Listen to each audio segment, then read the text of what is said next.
Market gives up morning gains as key indices trade near the day's lows. But mid-caps take a beating as valuation fears rise. Industrials, utilities as well as real estate are the big losers, even as FMCG and IT eke out some gains. Asian Paints post weaker than expected earnings on weak demand, which was impacted by elections and the heat wave, and inferior product mix and price cuts also weighed on margins.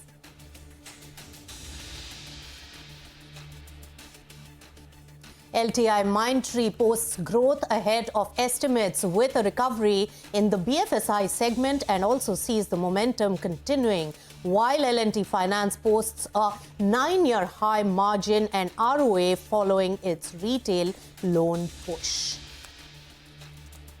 And the budget may announce a sweetened version of the PM Awas Yojana with the government guaranteeing small loans, says Mahesh Mishra, the CEO of the Indian On-Mortgage Guarantee Corporation, while former HDFC boss KK Mistry says raising the cap on tax set-off for home loans is warranted.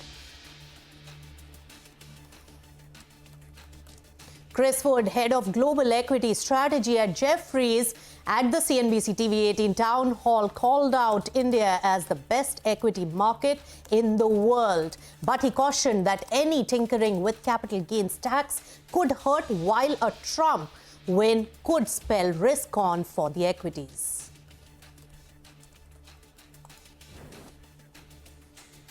Hello and welcome. You've tuned into Business Lunch. I'm Nisha Podar. With me, as always, is Sonia Shenoy. So, Sonia, market's really taking a breather, but what's concerning is the volatility as well.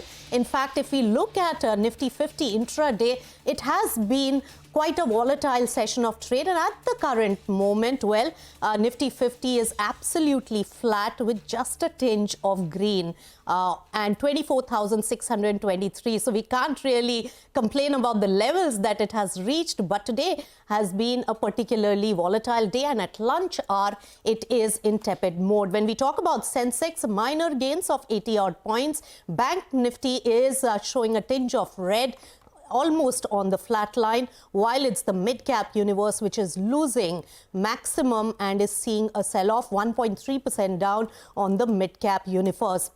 And that's also impacting, remember, the market strength, because the declining stocks are far outnumbering the advancing stocks at the current juncture.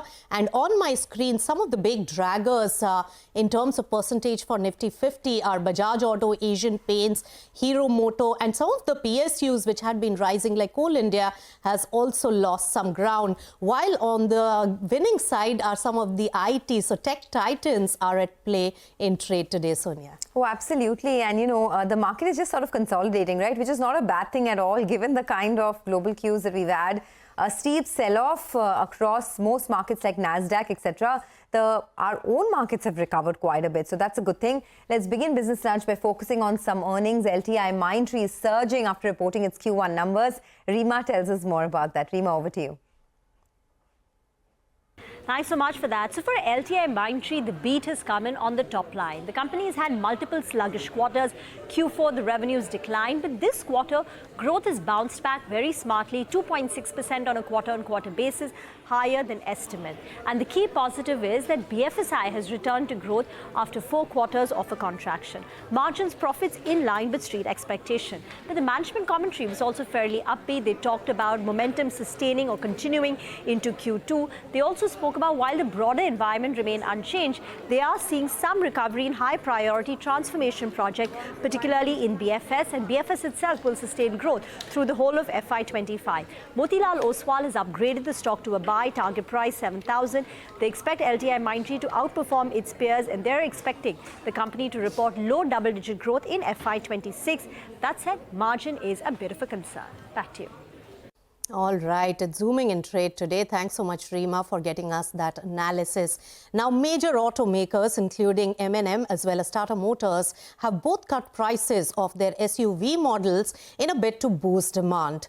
Now, as concerns over consumption arise, especially in the rural economy, M&M's MD and CEO Anish Shah, who is also, remember, the FICCI president, says that they are not concerned about demand right now and had also priced in for price cuts earlier. Listen in. We are not very concerned about it right now. We've seen some green shoots on the farm side with tractors. And while there has been a lot of focus on the price cut, this is something that we had in fact talked about 6 months ago. And in the cycle of the vehicle, we had taken up prices and then we brought them down slightly beyond that. And that's just for one model based on its current life cycle. So therefore, it's not something that really worries us in terms of consumption. We are seeing a fairly robust economy.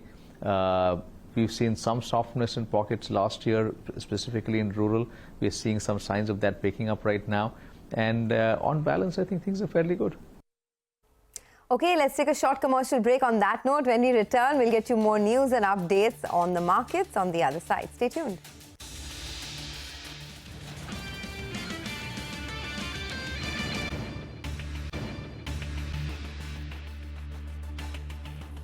Welcome back to Business Lunch, and let's talk about the US presidential elections. Now, after surviving an attempt on his life and doubts emerging over the sustainability and suitability of Joe Biden as the president, well, Donald Trump has now become the favorite to win the US presidential elections later this year. Now, Prashant, our colleague, has done an analysis of how a Trump win could impact global markets and also international trade relations. Prashant, over to you. Well, thanks very much for that. Now, elections in the US may be some time away, only in November, but the political heat is rising, especially with Trump getting a boost in polls after the shocking attempt on his life a few days ago. What could Trump 2.0 mean for markets? That's the question. And we have some idea because we've heard it from him. He gave an interview. He sat down with Bloomberg Business Week last month. The reason we're putting this out now is because his odds have picked up. I mean, betting markets are giving a 70% chance that Trump perhaps comes back and there's going to be a Trump presidency. And details out of that interview have been ignored by markets as well, but not anymore. So let's dive straight in. 7 top takeaways from that interview. Now, number one, it's a pet sort of project for Trump. He wants the dollar to be lower. He thinks other countries are sort of ripping the US off by devaluing their currencies and gaining an advantage in terms of trade with the US. It's the first thing he mentions when asked about his views on the economy. And he says, and I quote, "We have a big currency problem because the depth of the currency now in terms of strong dollar as compared to a weak yen, a weak yuan, and it is massive." I mean, the yen and the Swiss franc get explicit, the yuan get explicit mentions, and he describes the dollar as being very high. We should also get a sense that, from the interview that Trump tariffs 2.0 will not just be limited to China. That's point number 2. Semiconductors could be targeted as well. Remember, Taiwan is home to 90% of semiconductor production. He says, and I quote, "Taiwan took our chip business from us." I mean, how stupid are we? I mean, it's a rhetorical question. And he says, they took all our chip business. They're immensely wealthy. By the way, he also tones down expectations when asked if he would defend Taiwan against China. That's interesting. Number 3, and this is oil. Trump suggests more US supply could be a focus. More US oil supply could be a focus. The exact quote, he says, "We can cut energy way down. You know, I've always say we have more liquid gold under our feet," which is true. We have more liquid gold than anybody else. And we could get energy prices down at such a big cost. And interest is such a big cost as well. Number 4, China, of course, remains the favorite topic. For 30 years for Donald Trump, China has been right up there. China gets 40 mentions in that interview. He says how tariffs are good for negotiation. He kind of goes into the details about whether it's going to be 50%, 60%, but he says, well, they're good starting place for negotiations. Then he goes on to talk about the US corporate corporate taxation. He says a 1% corporate tax, perhaps a cut is more likely. And he says, and I quote, "I like the simplicity. I like 20% better. I like 15% yet better. But I think that would be, that'd be hard to do." Will there be changes at the Fed? That's the next question, right? Will he sort of let Powell continue with his term if he gets presidency in November? Or will there be a new Fed chair? He says, "I've had my own disputes with him," that is Chair Powell. "But no, I would let him serve it out, especially if I thought he was doing the right thing." Right now, we have to keep rates where they are. So he's in alignment with what the Fed is doing right now. Interestingly, when asked to describe Trumponomics, the first words he uses are, and I quote, low interest rates. Gets you a sense of what he'd like. Trump is not happy with the EU-US trade relationship as well. To quote him, he says the EU treat us violently.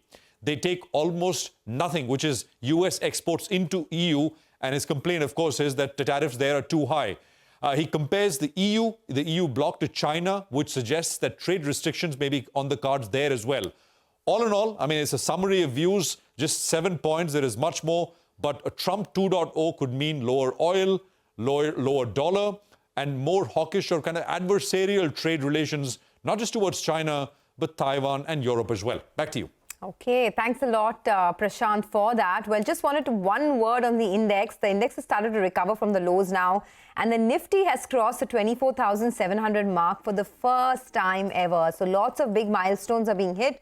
But at the same time, the mid-cap index is under pressure. So while the Nifty has suddenly seen a surge, to the high point of trade as we speak, the mid-cap index can't say the same about that. There's a deep gash over there. So it is a little bit of a mixed day. While the Sensex has also scaled a record level of 81,000, the mid-caps are under pressure. So a little bit of caution is prudent at the moment.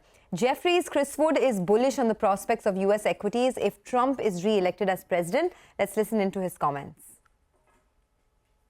Well, from a US perspective, Donald Trump will be risk-on for equities because his first act will be to extend the tax cuts. But for the interesting question is what Donald Trump would mean for the dollar and the US bond market. On that environment, I think my guess is Donald Trump would lead to a weaker dollar. Much more likely to see this Ukraine-Russian conflict resolved, which will then would lead the market, I think, to cause, that should logically cause oil to sell off. And there will also be expectations that Donald Trump will go out of his way to what he calls drill, baby, drill, i.e., increase energy production.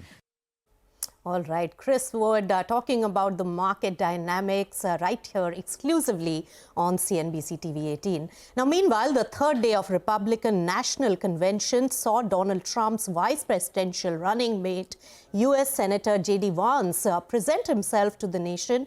He vowed to fight for the working class if Trump was elected in November this year. And it was also the day he formally accepted his nomination as Donald Trump's vice presidential candidate. Take a listen. And so tonight, Mr. Chairman, I stand here humbled, and I'm overwhelmed with gratitude to say I officially accept your nomination to be Vice President of the United States of America. We will protect the wages of American workers and stop the Chinese Communist Party from building their middle class on the backs of American citizens. That's J.D. Vance, but U.S. President Joe Biden has tested positive for COVID-19 while on a trip to Las Vegas on Wednesday. The White House said that he is self-isolating after experiencing mild symptoms. Biden cancelled a speech due to the diagnosis, but said he will continue to work for the welfare of the U.S. The COVID diagnosis came at a time when the president is under fire from fellow Democrats to drop his re-election campaign. All right, lots happening in the US. Sonia, I would say it's turning out to be much more eventful than our own elections were. Lots of things happening and the violence also creeped in. So let's see how it pans out, but very competitive there. Let's take a short break on that note, and when we return, we'll get you excerpts from our exclusive conversation with Utpal Sheth of Rare Enterprises. Stay tuned for that.